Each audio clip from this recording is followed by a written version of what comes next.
Assalamualaikum warahmatullahi wabarakatuh. Kembali lagi bersama saya Ahmad Fikri Salabi di mata kuliah Kewirausahaan Digital. Pada pertemuan kali ini kita akan membahas implementasi digital marketing menggunakan media sosial. Nah, kenapa di sini saya memberikan contoh penerapannya pada sosial media marketing? Karena banyak pelaku usaha yang memanfaatkan sosial media marketing. Contohnya di Facebook yang akan kita ambil contoh langsung nanti, pelaku-pelaku usaha yang menjual atau menawarkan produknya di media sosial. Disclaimer untuk contoh yang saya ambil ini, saya tidak ada niat untuk mempromosikan produk pelaku usaha tertentu atau melebih-melebihkan, memuji atau mungkin bentuk yang lainnya, atau mungkin juga menjatuhkan atau mendiskreditkan pelaku usaha ya, atau menjelek-jelekan penawaran dari pelaku usaha yang menggunakan media sosial ini. Jadi ini murni hanya bentuk sebagai edukasi, sebagai pengetahuan saja, dan dari contoh ini nantinya akan diambil kesimpulan ya, bagaimana kita menerapkan digital marketing menggunakan sosial media ini dengan baik ya, paling tidak dengan standar sesuai dengan pengetahuan dan pengalaman saya sendiri. Baik, pada pertemuan sebelumnya sudah kita jelaskan ya, bahwa sosial media marketing ini merupakan salah satu jenis dari digital marketing. Kenapa saya pilih sosial media marketing? Seperti yang sudah saya jelaskan, bahwa media sosial marketing inilah yang paling banyak digunakan oleh pelaku usaha, karena media sosial ini itu sendiri telah menarik perhatian yang signifikan. Sebab potensi media sosial ini bisa mendukung brands, bisa meningkatkan penjualan, bisa berupa layanan pelanggan juga, dan pengembangan produk secara spesifik. Jadi media sosial ini itu dianggap oleh para pelaku usaha dan para ahli itu bisa menjawab ekspektasi masyarakat atas keberadaan media yang mampu mendorong peningkatan produktivitas dan mampu membuka banyak kesempatan pengembangan usaha. Sebelum kita membahas contoh dari penerapan sosial media marketing ini, sekali lagi saya ingatkan, di sini tujuannya hanya berupa edukasi, bukan untuk mempromosikan atau menjatuhkan produk tertentu dari pelaku usaha tertentu. Baik, contoh pertama yang kita ambil di sini itu penggunaan media sosial yang cukup baik ya. Jadi dari contoh ini, pelaku usaha mencoba menawarkan 1 unit laptop dengan spesifikasi RAM 8GB normal tanpa ada kendala.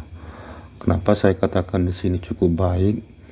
Karena produk yang ditawarkan oleh pelaku usaha ini, dia memberikan keterangan yang cukup lengkap ya, dari prosesor, RAM ya, cukup lengkap dari berupa spesifikasinya. Dan di sini pelaku usahanya juga memberikan lokasinya serta menjelaskan tentang kelengkapan bonus ya yang ada pada laptopnya, dan harganya pun di sini dia sudah terakan. Dan untuk negosiasi, dia kayaknya harga net ini mungkin contohnya nego tipis ya mungkin maksudnya. Dan di sini juga dia menjelaskan bahwa laptopnya berfungsi semua dan bukan barang servis. Jadi ini murni barang second yang kualitasnya masih layak digunakan. Maka dari itu di sini saya memasukkan kategori penerapan menggunakan media sosial yang cukup baik ya, penerapan digital marketing yang cukup baik. Contoh kedua yang saya masukkan di sini yaitu pelaku usaha yang mencoba untuk menjual tanah kebun. Jadi kenapa saya masukkan ini cukup baik? Di sini dia sudah menjelaskan tentang lokasinya secara spesifik. Menurut saya bisa akses kendaraan.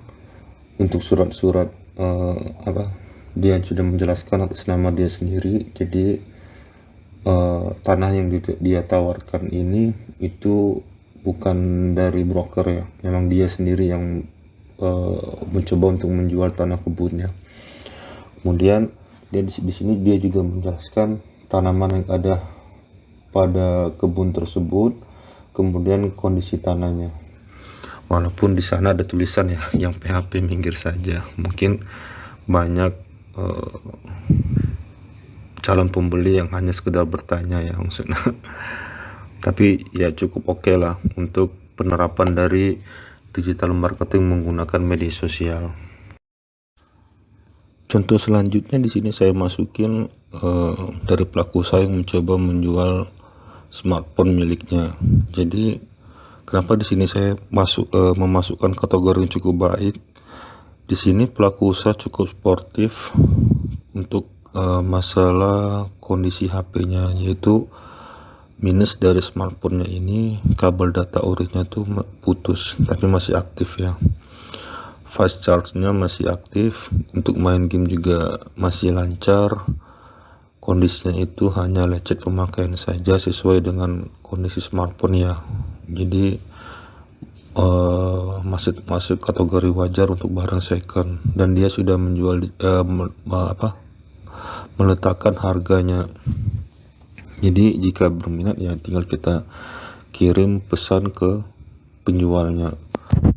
Ini saya masukin kategori yang cukup baik karena data produk yang dimasukin oleh pelaku usaha ini cukup lengkap dan cukup kooperatif. Pelaku usahanya cukup jujur untuk kondisi HP-nya. Oke. Contoh berikutnya masih dari media sosial Facebook yang saya ambil ya. Itu pelaku usaha di sini dia mencoba menawarkan satu rumah untuk dikontrakkan. Saya masukkan kategori baik lagi di sini karena keterangan yang dibuat oleh pelaku usaha ini cukup lengkap. Dia sudah menjelaskan kondisi rumahnya. Di sana juga ada harga yang tertera. Bisa ambil setengah tahun. Sudah ada alamatnya, dan sebenarnya dari contoh ini foto yang ditawarkan oleh pelaku usaha ini cukup lengkap kondisi rumahnya yang mau dikontrakan. Akan tetapi tidak saya masukin karena sesuai dengan disclaimer yang sudah saya jelaskan pada awal-awal video, bahwa tujuan dari contoh penerapan ini hanya untuk edukasi, bukan untuk mempromosikan produk-produk tertentu yang ditawarkan oleh pelaku usaha tertentu. Contoh berikutnya ini saya ambil dari marketplace Tokopedia. Tokopedia ini dia bekerja sama juga dengan media sosial aplikasi TikTok kalau nggak salah saya ya. Kenapa di sini saya mengambil juga dari aplikasi lainnya selain Facebook? Karena Tokopedia, dan nanti ada juga saya jelaskan dari penerapan digital marketing di marketplace yang lain, itu Shopee. Sebenarnya Facebook ini sama seperti marketplace yang ada Tokopedia dan Shopee. Sebelum kita menawarkan produk, tentu saja ada detail produk yang harus diisi, deskripsi produknya, harganya. Akan tetapi terkadang tidak lengkap itu karena memang mungkin pelaku usahanya sendiri yang tidak mau, atau mungkin punya alasan sendiri tidak memasukin secara lengkap detail produk yang dia tawarkan. Jadi kalau untuk di sini saya masukin marketplace yang lainnya Tokopedia, karena di Tokopedia dan Shopee ini dan di Lazada atau marketplace yang lainnya itu, sebelum kita menawarkan produk kita harus masukin secara lengkap ya, spesifikasi laptopnya, harganya, lokasi, detail produknya, dan mungkin ada aturan-aturan tertentu sebelum order. Dan juga dia menjelaskan bagaimana untuk masalah garansinya ya, karena kalau kita beli barang elektronik kan pembeli itu bisa terkadang berharap ada garansi. Ini berikut contoh yang saya ambil dari marketplace Shopee yang sudah saya jelaskan di slide sebelumnya.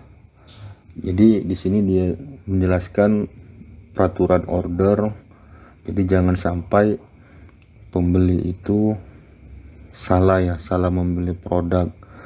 Jadi untuk barang elektronik ini kan, apalagi laptop, banyak spesifikasi yang ditawarkan, jelas dengan spesifikasi yang berbeda. Nah, jadi di sana juga dia menjelaskan untuk peraturannya. Sebelum unboxing itu harus divideokan, dan untuk komplain harus chat admin. Jadi sudah jelas di sini ya. Makanya di sini saya memasukkan kategori penerapan digital marketing yang cukup baik. Di sini dia sudah menjelaskan deskripsinya ya, untuk meyakinkan calon pembelinya bahwa sudah ada pembeli yang banyak, lebih dari 16.000 unit terjual. Kemudian asuransinya 100% uang dikembalikan. Makanya di sini saya masukin kategori yang baik. Jadi cukup lengkap deskripsi yang dia jelaskan, ada peraturan dan ada spesifikasi produk yang dia tawarkan. Contoh selanjutnya di sini saya ambil contoh penggunaan digital marketing menggunakan media sosial yang kurang baik. Contoh yang saya ambil di sini itu contoh dari media sosial Facebook. Di sini saya disclaimer dulu ya. Di sini saya tidak ada niat untuk menjatuhkan produk ditawarkan oleh pelaku usaha tertentu ataupun platform Facebook itu sendiri ya, karena Facebook sebenarnya dia sudah, sebelum kita menawarkan produk itu sudah ada form-form yang kita isi dan itu cukup lengkap. Nanti akan kita jelaskan di slide berikutnya. Baik, di sini saya jelaskan kenapa ini saya masukkan dalam kategori yang kurang baik. Di sini ada pelaku usaha yang menawarkan ruko, harganya di sana hanya Rp700. Kemudian keterangannya yang keseluruhan. Foto sengaja saya tutup, saya sensor untuk mencegah sesuatu yang tidak diinginkan ya, untuk mencegah anggapan bahwa saya menjatuhkan produk yang ditawarkan oleh pelaku usaha. Karena sekali lagi di sini kan saya hanya memberikan edukasi saja. Tujuan saya hanya untuk memberikan edukasi saja dan sebatas pengetahuan saja, tidak lebih. Contoh selanjutnya masih dari media sosial yang sama. Di sini terlihat ya, ada gambar 1, gambar 2. Baik, kita jelaskan dulu di gambar 1. Kenapa tidak kurang baik di sini? Karena di sini dia memberikan keterangan dikontrakan per tahun, dia tidak menerima inbox. Nah, di sana yang tutup itu kontak personnya, jadi kita harus menghubungi kontak personnya. Nah, jadi kenapa saya mengatakan kurang baik? Di sana ada keterangan ya, dikontrakan per tahun, tidak terima banyak tanya. Jadi ya, kita sebagai calon pembeli pastinya ragu ya, karena jelas kita mau bertanya terlebih dahulu. Tidak mungkin tidak banyak tanya. Kenapa saya katakan tidak mungkin banyak tanya? Yang pertama, di sini pada gambar 1 itu tidak dijelaskan lokasinya. Jelas ketika kita mencari kontrakan untuk ruko, untuk usaha, ya jelas kita butuh lokasi rukonya di mana, kondisi rukonya seperti apa, terus foto-fotonya seperti apa. Di sana pun foto yang tertera itu hanya ada 1 foto, tidak menggambarkan kondisi ruko yang detail ya. Jadi cukup membingungkan calon customernya ya, maksudnya mungkin yang mau mengontrak di sini. Jadi dia ragu. Kemudian pada gambar 2 ini sama saja. Di sana hanya ditulis dikontrakan per tahun, hubungi melalui WA saja dan cari yang serius. Menurut saya ini tidak baik ya. Kenapa? Karena ketika orang mencari ruko itu pasti dia serius ya. Ya mungkin di lapangan ada saja oknum yang dalam tanda kutip nakal, hanya sekedar nanya kemudian nggak boleh. Tapi menurut saya kalau sekedar bertanya itu bukan minus ya, itu sudah risiko kita ketika kita merawatkan produk itu ditanya, yaitu wajar-wajar saja. Sama halnya pedagang konvensional yang bertemu langsung, pasti ada yang sekedar bertanya, menawarkan produk dan tidak membeli, dan itu sudah menjadi risiko dari pelaku usaha sendiri. Makanya di sini saya meletakkan dari gambar 1 dan gambar 2 ini itu contoh penggunaan digital marketing yang tidak baik, karena ya itu tadi penjelasan dari keterangan data produk yang ditawarkan itu tidak lengkap, tidak menjelaskan secara detail produk yang dia tawarkan. Baik, contoh terakhir dari penggunaan penerapan digital marketing yang kurang baik. Di sini terlihat ya, di slide ini pada gambar 1 dia hanya menulis ruko, harga 1, 2, 3, dan data yang menjelaskan tentang ruko yang dia tawarkan ini tidak lengkap. Di sini apakah dia menjual, apakah di sini hanya sekedar untuk kontrak. Jadi membingungkan. Memang ada fitur untuk mengirim pesan, akan tetapi fitur ini terkadang tidak berjalan secara efektif. Pelaku usahanya itu slow respon, dan itu menjadi salah satu minus dari pelaku usaha ya, karena bisa saja kita yang slow respon itu mengakibatkan pelaku usaha itu cenderung sedikit kecewa. Jika kecewa berarti minat untuk menawarkan produk yang kita tawarkan itu menjadi turun. Nah, pada gambar 2 ini tidak jauh berbeda ya pada gambar 1. Hanya saja dia di sini menjelaskan itu dikontrakkan. Harganya di sini dia minus 12, mungkin maksudnya itu 12 juta. Keterangannya pun sama, tidak lengkap. Ruko di pinggir jalan, ya jelas pinggir jalan. Jadi untuk minat kita boleh inbox saja.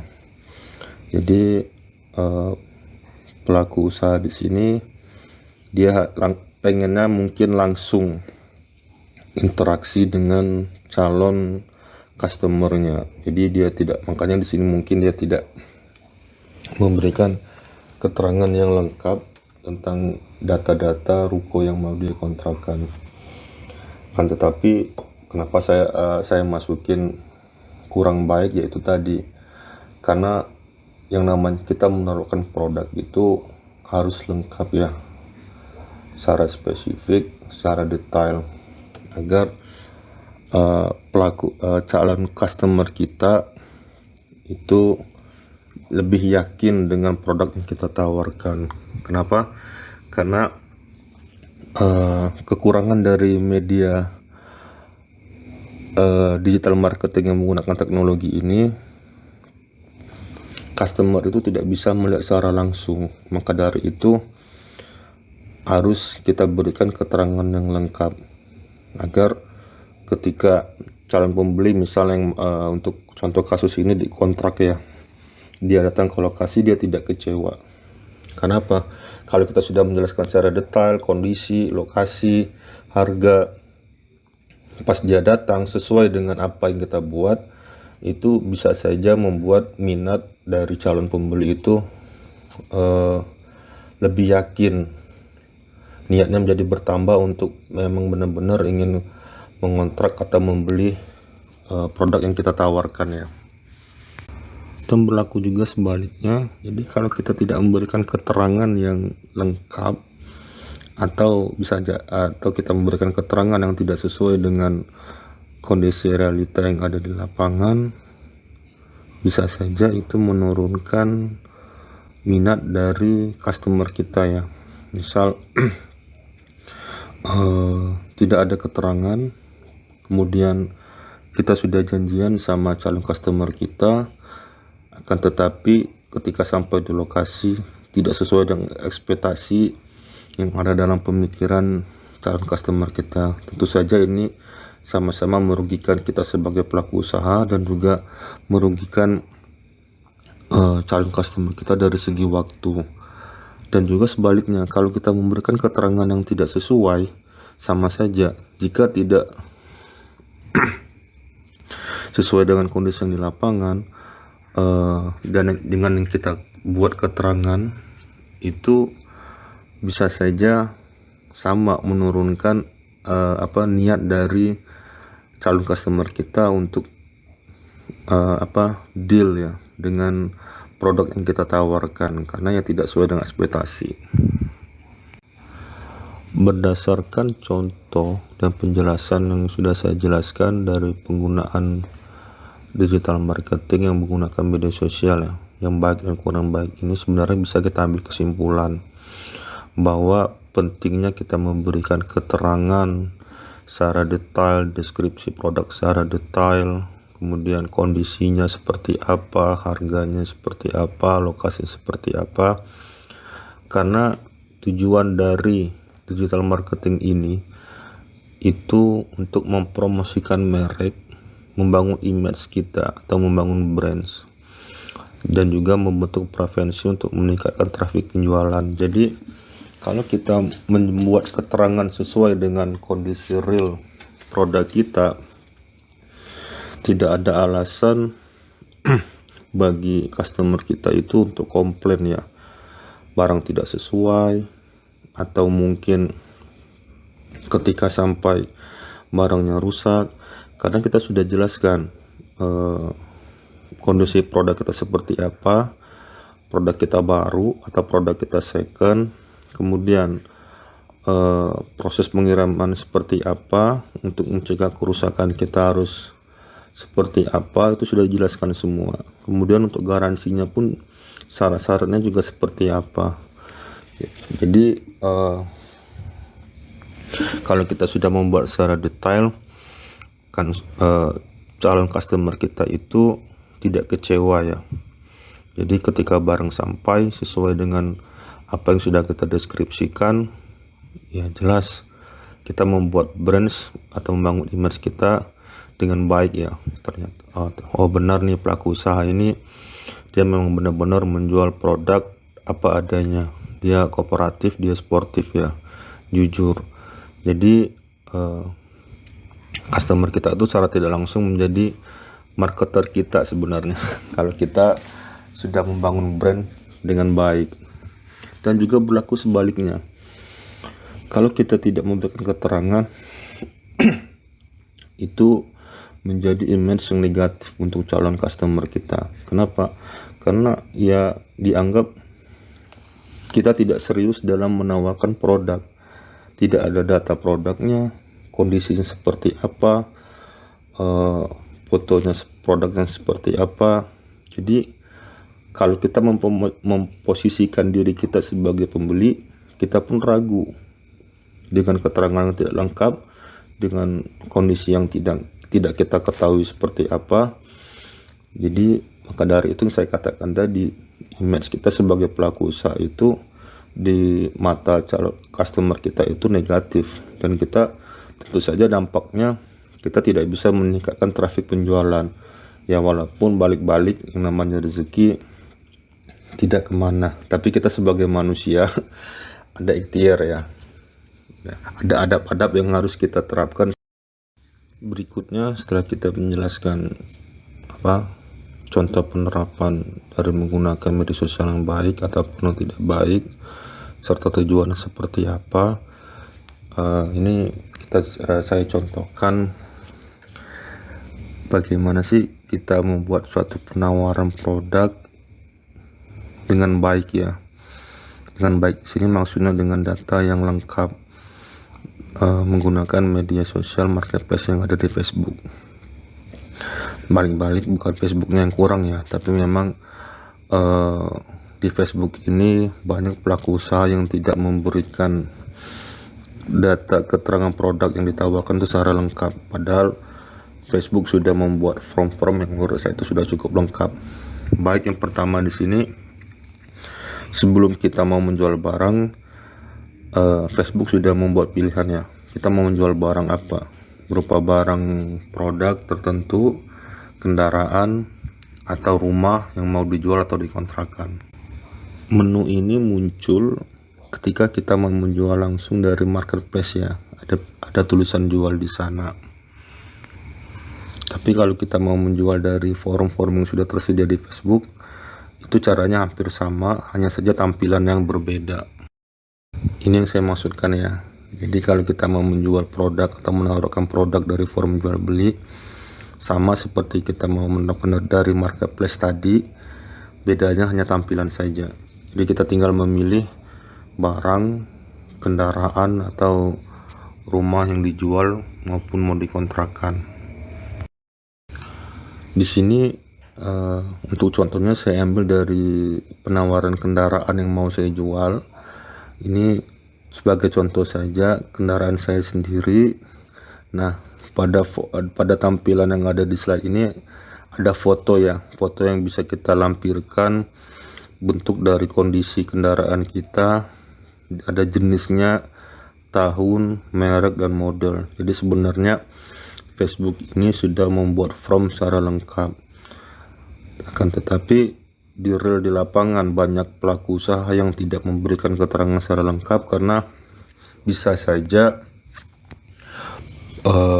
pelaku usaha tersebut memang ingin menjual atau menawarkan produknya itu karena kondisi tertentu ya, mungkin hanya ingin menjual produk itu saja, bukan sebagai pelaku usaha yang menawarkan produk secara kontinu. Makanya mungkin dia tidak penting atau dia tidak memandang brand satu image, yang penting barangnya laku saja. Nah, untuk kita yang sebagai pelaku usaha, sebaiknya yang memang mau menjual barang secara kontinu, menawarkan produk secara kontinu, maka sebaiknya kita membuat penawaran itu dengan data-data produk kita tuh secara lengkap. Di sini contohnya ya, di sini saya saya melampirkan foto kendaraan saya dari sisi samping kiri dan kanan. Lebih baik lagi ada juga dari depan ya, dan kemudian foto interior mobil yang ditawarkan yang akan mau dijual. Tapi karena di sini sebagai contoh saja, saya ambil dua saja ya. Nah, kemudian jenis kendaraannya kita isi, jenis kendaraannya apa, tahunnya apa, mereknya apa, modelnya seperti apa, dan tipe bodinya pun seperti apa. Ya, selanjutnya kan ada tipe mobilnya juga, warna eksterior, transmisinya, jarak tempuhnya. Seperti yang sudah saya katakan ya, bahwa Facebook ini sebenarnya sudah memberikan form yang lengkap, tapi terkadang memang pelaku usahanya saja yang kurang atau mungkin malas ya, mungkin bisa dikatakan malas untuk mengisi form ini, karena ya bisa saja yang saya jelaskan sebelumnya, dia bukan pelaku usaha yang menawarkan produknya secara kontinu, atau mungkin memang dia pengalamannya karena di Facebook ini banyak orang yang malas baca, calon pembeli malas baca, jadi dia menawarkan produk, kalau niat ya silakan langsung hubungi produk yang ditawarkan. Mungkin pemikirannya seperti itu ya. Di form selanjutnya ya, di form yang tadi sebenarnya sebelum kita memilih untuk klik selanjutnya, ada keterangan yang harus diisi ya. Di sana ada tulisan di kotak biru yang memang sengaja saya bedakan. Keterangan itu diisi berdasarkan kondisi dari real produk yang mau kita tawarkan yang tidak ada di form. Karena di form tadi kan cuma dijelaskan harga, pemiliknya siapa, modelnya seperti apa, tahunnya apa, transmisinya seperti apa, fotonya apa. Jadi keterangan ini menjelaskan yang tidak ada data yang ada di form. Jadi kita buat ya, karena untuk mencegah kalau kita sebagai pelaku usaha malas ada calon pembeli yang banyak tanya, ya maka kita buat di sini secara lengkap. Minusnya apa? Di sini saya buat ya, kondisi real mobilnya. Minusnya depan mobil ada bekas tabrakan, kondisi catnya sudah 70% sesuai dengan usianya. Mesin oke, surat lengkap. Jadi bisa dibaca ya, dan cukup lengkap menurut saya keterangan yang sudah saya tawarkan sesuai dengan kondisi kendaraannya. Jadi kalaupun ada calon pembeli yang masih banyak tanya, ya bisa kita jawab pesan yang dikirim oleh pembeli kita dengan jawaban, mohon maaf, deskripsi produk kita sudah kita jelaskan secara lengkap di penawaran yang ada di Facebook. Jadi untuk negosiasi silakan nego di tempat, dan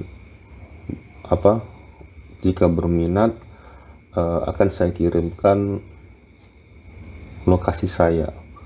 Jadi itu sebenarnya bisa kita tepis ya. Calon-calon pembeli banyak tanya kalau kita sudah memberikan data keterangan yang lengkap pada produk yang kita tawarkan. Kemudian setelah itu kita klik selanjutnya dan muncul tampilan seperti yang ada di slide ya. Tinggal kita pilih kita mau menawarkan di mana saja selain di marketplace. Lalu klik terbitkan untuk memunculkan produk yang kita tawarkan di marketplace ataupun di forum-forum yang sudah ada di media sosial tersebut. Demikianlah contoh dari penerapan digital marketing menggunakan media sosial dari yang baik dan yang kurang baik, serta alasannya kenapa bisa terjadi seperti itu, dan kenapa memang kita harus memberikan keterangan yang lengkap dari data produk yang kita jual.